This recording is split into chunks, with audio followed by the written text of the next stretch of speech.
Endi inson dunyoda yashar ekan, albatta ustiga bir musibatlar keladi, qiyinchiliklar, mashaqqatlar.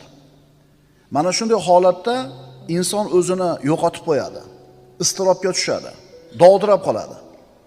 Mana shunday holda nima ish qilish kerakligini bilmay qoladi.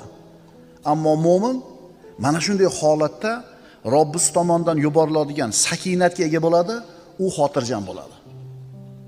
Mana shunday bir mashaqqat, qo'rquv, xavotir, vahima kelgan paytda mu'min banda Allohga qanchalar yaqin bo'lsa, islomida, iymonida qanchalar mustaqim bo'lsa, taqvosida qanchalar mustahkam bo'ladigan bo'lsa, shunga yarasha Alloh taolo unga sakinatni tushiradi.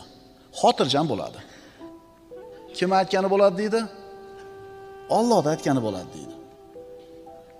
Hammani boshini qo'tirib qo'ygan, hayron qoldirgan, aqllarni qulflab qo'yadigan balolar, musibatlar kelganda Alloh o'zini mana shunday taqvoli mo'min bandasini qalbiga sakinatni tushiradi.